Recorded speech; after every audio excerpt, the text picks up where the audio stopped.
সুধী দর্শক, মহর্ষি মনমোহনের ১৩৫তম জন্মজয়ন্তী উপলক্ষে সাতমুরা আনন্দ আশ্রমে আয়োজিত অনুষ্ঠানমালায় এখন আপনাদের সামনে আমি যাকে উপস্থাপন করব তিনি আনন্দ আশ্রমের প্রাণপুরুষ, আনন্দ আশ্রমের সভাপতি ডাক্তার শ্রীমৎ স্বামী বিল্বভূষণ দত্ত। ডাক্তার বিল্বভূষণ দত্ত মহর্ষি মনমোহনের দৌহিত্র। তিনি এই আশ্রমের প্রতিটি কর্মকাণ্ডে এমন নিবিড়ভাবে নিজেকে জড়িয়ে নিয়েছেন, আমরা যারা ওনার অনুসারী, আমরা ডাক্তার বিল্বভূষণের মধ্যে মহর্ষি মনমোহনের যে প্রতিচ্ছবি সেটা দেখতে পাই। আশ্চর্য রকম চেহারার মিল রয়েছে মহর্ষি মনমোহনের সঙ্গে শ্রীমৎ স্বামী ডক্টর বিল্বভূষণ মহোদয়ের। আমরা আজকের এই অনুষ্ঠানে আমরা মহর্ষির স্মৃতিচারণ করতে গিয়ে তার দৌহিত্র শ্রীমৎ স্বামী ডক্টর বিল্বভূষণের কাছ থেকে মহর্ষি মনমোহনের জীবন এবং তার দর্শন সম্পর্কে কিছু কথা শুনব। ডাক্তার বিল্বভূষণ দত্ত।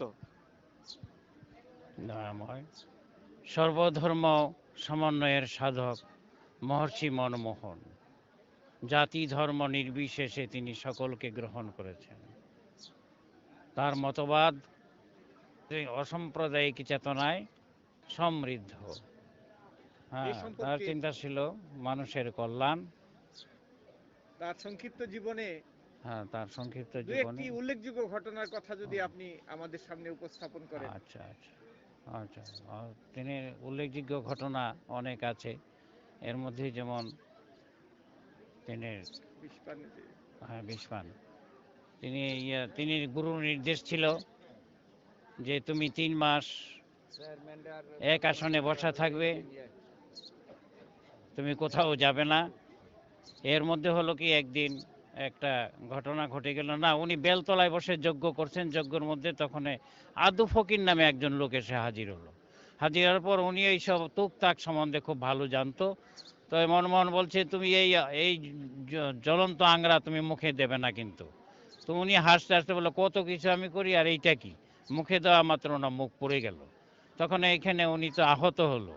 তুই মনে মনে ভাবলো এটার বদলা আমার নিতে হবে। উনি কিছুদিন পরে আবার এসে মনমোহনের কাছে হাজির। তখন গুরুর নির্দেশ ছিল যে তুমি 3 মাস এক আসনে বসা থাকবে। এর মধ্যেই উনি এসে মানে অনুরোধ করতে লাগলো আদু ফকির যে বাবা না, আমার দাওয়াত, আমার বাড়িতে থাকবেন, আমার বাড়িতে যাবেন, দাওয়াত রাখতেই হবে। তখন বলছে না রে, এ তো হয় না। তখন দেখলো যে এটা সম্ভব হবে একমাত্র আফতাবউদ্দিনকে যদি বলি, হ্যাঁ সম্ভব হয়ে যাবে, কেন কাছের মানুষ, আফতাবউদ্দিন বললে হয়তো হয়ে যাবে। তখন আফতাবউদ্দিন গিয়ে বলল বাবা এত যখন বলা বলি করছে, চলেন যাই দাওয়াত রাখবো। তখন করলো কি, মনমোহন বলছেন না রে, এটা তো হয় না রে। হ্যাঁ, তখন আফতাবউদ্দিন ওনাকে পাজা কুলে করে ধরে উঠাইয়ে নিল। উঠে নিল যে বাবা আপনার যেতেই হবে। তখন উনি গেলেন। যাওয়ার পর ভক্তদের নিয়ে উনি সেবায় বসছেন, খাওয়ায়। তখন দেখা গেল যে মনমোহনের যে দুধের বাটি তাতে 7 তোলা আর্সেনিক বিষ ছিল। তখন বলছে আফতারে দুধে তো বিষ দিছে রে। তখন গুরু সঙ্গে সঙ্গে ঐশী বাণী করলো, ইহা বিষ নয়, অমৃত, তুমি পান করো। তিনি তা পান করলেন। পান করার পর অসুস্থ হলেন না বেশি, বাড়িতে এসে পড়লেন। তখন বাড়ির লোকজন সব চিন্তিত হয়ে গেল। তখন করলো কি, আহমদুল্লাহ গাউস, এই যে ভান্ডার শরীফ, সেখানে পাঠাইলো যে সেখানে আহমদুল্লাহ গাউসের কাছে পাঠাও, উনি কি বলেন। তো ওনার কাছে যাওয়ার পর বলছে যে মনমোহনের যুগের দেহ, তার কিচ্ছু হবে না, বাড়ি চলে যা, তোরা কেউ অস্থির হবি না। ঠিকই উনি আস্তে আস্তে ভালো হয়ে উঠলেন। এই অলৌকিক চেতনায় সমৃদ্ধ মনমোহনের জীবন, যে জীবন শুধু জীবন নয়, যে জীবন মহাজীবন, যে জীবন অবসানের পরেও অবশিষ্ট থেকে যায়, সেই জীবন হচ্ছে মহর্ষি মনমোহনের জীবন। আমরা আজকের এই শুভ জন্মজয়ন্তী অনুষ্ঠানে বিষ পানে যিনি নিজের জীবনকে বাঁচিয়ে রাখতে সক্ষম হয়েছিলেন সেই মহান পুরুষের প্রতি বিনম্র শ্রদ্ধা নিবেদন করছি। আমরা বিনয়ের চূড়ান্তে কথা বলেছে। উনি মনমোহন বলতোই যে আমি যার সঙ্গে কথা বলি আমি গুরু হতে পারি না, শিষ্য হয়ে যাই। বিনয়ের শেষ বিনয়ের চূড়ান্ত অবতার, অবতার, বিনয়ের অবতার বলা চলছে। যে আমি গুরু হইতে পারি না, আমি শিষ্য হয়ে যাই। মনমোহন গুরু নয়, শিষ্য। মনমোহন ছড়িয়ে ছিটিয়ে আছেন তার শিষ্যদের মাঝে। মনমোহন বেঁচে থাকবেন যতদিন বাংলার মধ্যে অসাম্প্রদায়িক চেতনা থাকবে, ততদিন মনমোহনের চিন্তা এবং চেতনা মানুষকে উজ্জীবিত করবে, সঞ্জীবিত করবে। আজকের এই শুভ অনুষ্ঠানে আমরা মনমোহনের প্রতি আমাদের অন্তরের অন্তঃস্থল থেকে শ্রদ্ধা নিবেদন করছি। আমরা আজকে এমন এক ব্যক্তির সঙ্গে পরিচিত হব যিনি প্রতি বৎসর দয়াময়ের এই উৎসবের একজন সূর্যরথের সারথীর মতো সেবা ব্রতে নিয়োজিত আছেন। আমরা আপনাদের সামনে পরিচয় করিয়ে দিচ্ছি ডাক্তার রণদা প্রসাদ। আমি তাকে দয়াময় নামের এক মহান পাগল হিসাবেই মনে করে থাকি। তিনি প্রতি বৎসর যে চিকিৎসা সেবা নিয়ে এই আশ্রমে আসেন, এর পেছনে তার যে মানবতা বোধটি প্রতিফলিত হয়, এ সম্পর্কে আমি তার কাছ থেকে কিছু শুনতে চাইব। জয় দেওয়াই। আমি এই আশ্রমে বেশ কিছু বছর গত হতে যাচ্ছে। এখানে আমি কিছু ওষুধপত্র নিয়ে আসি ঢাকা থেকে। সেই ওষুধগুলা যারা আসেন এখানে মনমোহনের ভক্ত হয়ে, মনমোহনের পাগল হয়ে, তাদেরকে চিকিৎসা করার ক্ষেত্রে যেটুকু সাহায্য করতে পারি সেটুকু আমি মনে করি আমি নিজে ধন্য। যে আপনি আপনার ভবিষ্যৎ যে লক্ষ্য, এই লক্ষ্য সম্পর্কে কিছু বলেন। আমার ইচ্ছা আছে, যদি দয়াময় আশীর্বাদ করেন, মনমোহনের কৃপা হয়, আমার জীবনে একটা উদ্দেশ্য আছে যে আমি আমার জীবনের শেষ সময়টুকু মানুষের সেবায় নিজকে নিয়োজিত রাখবো এবং যত মানুষ আছে আমাদের এই আশেপাশে দূর দূরান্ত থেকে আগত সবাইকে আমি আপন মনে করি তাদের সেবা দিতে চেষ্টা করব এবং সবার কাছে আমি আশীর্বাদ প্রার্থনা করব। মানুষের এই দৈনন্দিনের আজকের হিংসা, আজকের এই বিদ্বেষ, এই আজকে জাতিভেদের যে যুদ্ধ, সেই যুদ্ধ যেন আমাদের এই মানুষের মধ্যে ভালোবাসা হিসাবে গড়ে উঠতে পারে, সেই হিসাবেও আমি প্রচার করতে চেষ্টা করব। মনমোহনের এই আদর্শ নিয়ে আমি মনমোহনের অনুসরণ করব, যে ঈশ্বর যেন মনমোহনের কিছু শক্তি আমাকে দেয়। বরিশ ধরা মাঝে শান্তির বাড়ি। আমরা ডাক্তার রণদা প্রসাদের কথায় বুঝতে পেরেছি তিনি চান মহর্ষির মনমোহনের আদর্শকে সামনে রেখে তিনি মানুষে মানুষে সম্প্রীতির ধারা একটা প্রবাহিত করে যাবেন। এবং আমরা ডাক্তার রণদা প্রসাদের সুন্দর জীবন, সুস্থ জীবন এবং তার উজ্জ্বল ভবিষ্যৎ কামনা করছি। সবাইকে ধন্যবাদ।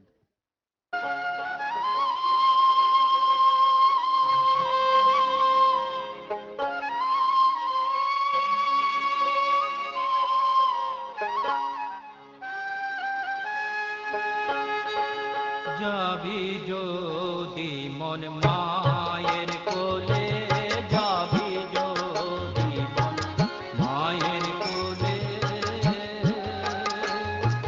সরল মনে গরল অংশ বেছে বেছে না ফেলে, সরল মনে গরল অংশ বেছে বেছে না পেলে, যাবি যদি মন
মনের মনোপাজি